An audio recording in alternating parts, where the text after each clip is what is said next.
Bismillahirrahmanirrahim. Assalamu alaykum, hurmatli ko'ruvchilar. Istiqlol kundalik xabarlarimizni ko'rishinglarni qarshılaymiz. Men Abdullah Yalqun.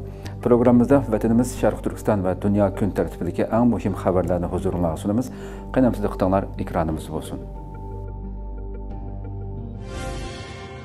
Xitoy xalqarалық jiddiychilik kuchaygan bir paytda Rossiya va Iran mudofaa ministrlarini kutib oldi.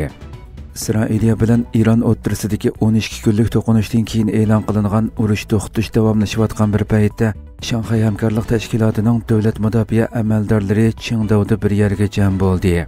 Payshanba kuni O'rta Sharqdagi urush vaziyati va NATOning Yevropadagi a'zolarining harbiy xarajatini oshirish qarori chiqarilgan yig'in harfisida Xitoy Qingdao shahrida İran va Rossiyaning davlat mudofaa ministrlarini kutib oldi.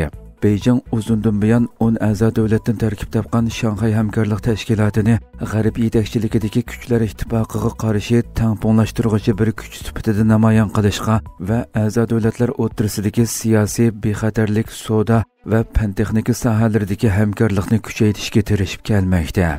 Yana bir tarafdan bu yig'in Shimoliy Atlantik Akti tashkiloti NATO rahbarlarining Lahayda o'tkazgan yig'inidan bir kun keyin o'tkazildi. Mazkur yig'inda NATO a'zolari Amerika prezidenti Donald Trumpning ko'nglini elish uchun davlat mudofaa xarajatini oshirishga qo'shilgan edi. Xitoy davlat mudofaa ministri Dong Jun payshanba kuni Xitoyning muhim dengiz armiya bazasi joylashgan Qingdaoda o'tkazilgan bu yig'inga qalaymaqonchilik va muqimsizlik qoplagan dunyoga qarshi tangpongliqni saqlaydigan bir kuch deb baho berdi.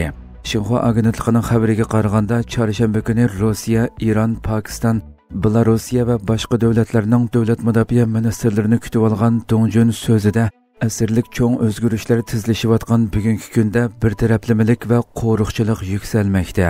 Zo'migarlik, hukmronlik va zo'ravonlik qilmishlari xalqaro tartibga ig'ir ziyon yetkazmoqda deb bildirdi va mansabdoshlarini tinch taraqqiyot muhitini o'rtaq qo'g'dash uchun texmo kuchli qadam tashlashga chaqirdi.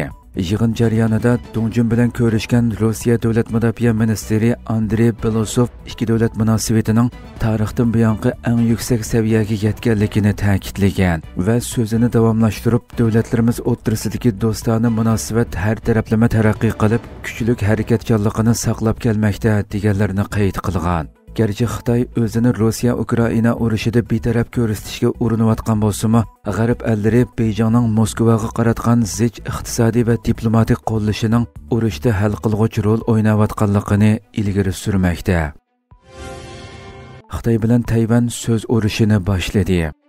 Tayvan prezidenti Lai Ching-do Tayvanning bir davlat ekanligini ta'kidlagandan keyin Xitoy bilan Tayvanning egilik huquq va tarixiy talablar to'g'risidagi so'z urushi kuchaydi. Tayvan prezidenti Lai Ching-do 22-iyun kunidan buyon davlatni ittifoqlashtirish temasi ostidagi 10 nutqdan 2ni so'zladi. U Tayvanning albatta bir davlat ekanligini, Xitoyning Tayvan ustida qonuniy va tarixiy huquqining yo'qligini bildirdi.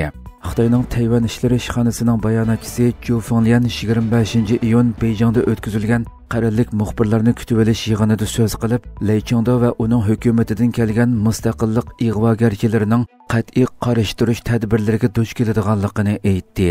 U so'zida yana, garchi Tayvan bo'g'ozining ikki tarafi texi to'liq birlikka kelmagan bo'lsa-mu, ammo ikki tarafdagi xalqlarning bir Xitoyga tava ekanligini va har ikki taraf xalqlarining Xitoy millati ekanligidek tarixiy, shundoqli qonuniy paket azaldan o'zgarmadi, dedi. Xitoy bilan Tayvan o'rtasidagi jiddiychilik, jumladan Xitoyning bir qancha qatimliq harbiy manevrlari ko'zda tutilgan holda Beijingning hamon bir kuni Tayvanni zo'rlik bilan elish ehtimolini kuchaytirdi. Bu ahvolning rayon urushini qo'zg'ishi mumkinligi ilgari surilmoqda. Tayvan mudofaa ministrligining xabariga qaraganda, Xitoyning eng oxirgi manevri aprelda elib berilgan bo'lib, Xitoy havo armiyasi va dengiz armiyasi har kuni Tayvan atrofida harakat qilgan. Ba'zida necha 10 dona urush aeroplanlari manevrga qatnashtirilgan. Xitoyning Tayvan ishlari ishxonasining bayonotchisi Zhu Fenglian manevrlar to'g'risidagi savollarga Tayvan Xitoyning bir qismi, bu yerda ishg'ol qilish deyish to'g'ri emas deb javob soldi. Tayvan prezidenti Lei Chingda 24-iyun kashf qilgan so'zida Tayvanning kelgusini faqat Tayvan xalqiga demokratik shaklda bekitadiganligini, buning har qanday bir partiya yoki prezidentning qaroriga bog'liq emasligini, Tayvan mustaqilligini, ya'ni Tayvanning Xitoy Xalq Jumhuriyatining bir parchasi emasligini ta'kidladi. U so'zda yana Xitoy Jumhuriyati qancha yoshga kirdi? 113 yoshga. Bu yil 114 yosh bo'ladi. Xitoy Xalq Jumhuriyati shu. U aran 70 yosh. Shundaqmi emasmi? Bu nihoyatda oddiy va aniq dedi. Bu yil 2-Dunyo urushi oxirlashganligining 80 yilligi yana bir sezgur tema bo'lib, Xitoy sentabrning 5-ida Xitoy Jumhuriyati uchun urush qilgan sobiq askarlarni Beyjingdagi harbiy paradga taklif qildi. Tayvan bo'lsa bu sobiq askarlarning paradga qatnashishini xohlamaydi. Tayvan davlat mudofaa ministri Wellington Ku 25-iyun e'lon qilgan bayonotida Beyjingning tarixini burmalashga urinayotganligini aytdi. U parlamentda muxbirlarga qilgan so'zida qarshilik ko'rsatish janglarini Xitoy Xalq Jumhuriyati emas, balki Xitoy Jumhuriyati qildi va g'alaba qildi. Bu qil sig'maydigan haqiqat dedi. Xitoy Amerika Markaziy istixborot idorasining oshkora josus qabul qilish faoliyatini tanqidladi. Xitoy Davlat xavfsizlik ministrligi Amerika Markaziy istixborot idorasi CIA'ning oshkora holda josus qabul qilish harakatining xalqaro qoidalarga xilof ekanligini bildirib, Xitoy ichidagi qaymoqtirilgan barliq josuslarni fosh qiladiganligini eskartdi. Xitoy davlat taratqullarining xabarlarida bo'lsa, ilgari nupuzliq deb qaralgan Amerika Markaziy istixborot idorasining chet el fuqarolarini josuslik faoliyatlari uchun qaymoqtirishi istixborotchilikning eng asosiy prinsiplariga qilingan ig'ir xiloflik deb ayblangan. Xitoy Davlat xavfsizlik ministrligi chorshanba kuni e'lon qilgan bayonotida Markaziy istixborot idorasini Beyjingga qarshi qayta istixborot o'g'irlash, singib kirish va buzg'unchilik qilish qatorliq harakatlar orqali Xitoyni tizginlashga urinayotdi deb aybladi. Bayonotda yaqinda Amerika Markaziy istixborot idorasi ijtimoiy taratqularida Xitoycha josuslik qabul qilish sinlarini tarqitib, Xitoy fuqarolarini oshkora holda josuslikka moyil qilishga urindi.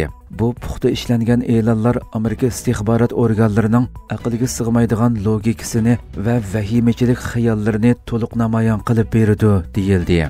O'tgan oyda Markaziy istixborot idorasi Xitoy amaldorlarining Amerikaga uchur yetkazganligiga oid ko'rinishlarni o'z ichiga olgan bir silliq tashviqot filmini e'lon qilgan edi.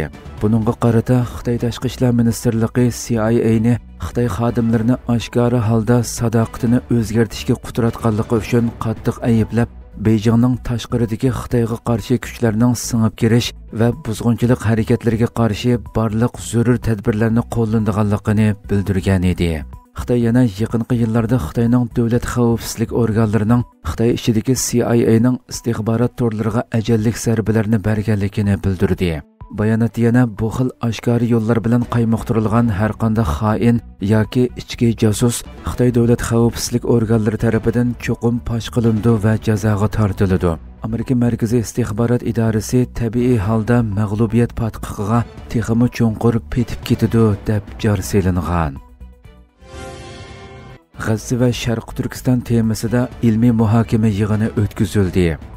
25-iyun Turkiyaning Qirqqal'a shahrida zulm ostidagi ikki vatan G'azza va Sharq Turkistonning dard alamlariga malham bo'lish uchun siyosiy ko'z qarash farqlarini bir chetga qayirib qo'yib, o'rtaq insoniy qimmat asosida bir yerga jam bo'lgan 6 siyosiy partiya va vijdoniy mas'uliyatini cho'nqur his qilgan 90 ommaviy tashkilot G'azza va Sharq Turkiston ilmiy muhokama yig'inida bir yerga jam bo'ldi. Mazkur yig'inga Uyg'urlardan Turkiya radio televiziya idorasi Uyg'urcha bo'limining muxbiri va Sharq Turkiston axborot va media jamiyati Anqara vakili jurnalist Mirkamiljon Qashqari qatnashgan bo'lib, o'rtaq vijdon sepi qurish G'azza va Sharq Turkiston temasida leksiya sundi. U so'zida bir-biridan minglagan kilometr yiroqlikda bo'lsa-mu, o'xshash taqdirga duchor bo'lgan ikki xalqning ko'rishini o'rtaq bir sapga elib kelishning zarurligini ta'kidladi. Yig'inda yana Turkiyaning Palestindagi konsulxonasida 13 yil vazifa o'tagan tadqiqotchi Mustafa Erdo'g'an apandi G'azza va Palestinning bo'libmi Turkiya hamda butkul turk islom dunyosi uchun qanchalik muhimligini va o'zi bevosita shohid bo'lgan yuraklarni titratuvchi voqealarni o'z ichiga olgan dokladini taqdim qildi.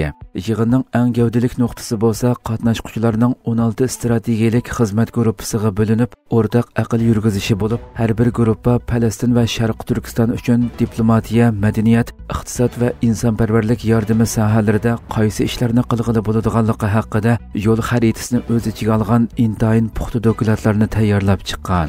Mazkur faoliyatning tashabbuschisi va uyushtiruvchisi Anadolu FM radiosining sohibi Mustafa Ishlar apandi bo'lib, u yig'inning yepilish nutqida bu tirishchanlikning bir xulosa dokumenti bilan tajlantirilganligidan iborat xush xabarni yetkazib, 16 dokumentning xulosasidan tashkil topadigan harakat planining oldimizdagi kunlarda jamoatchilikka e'lon qilinganligini bildirdi.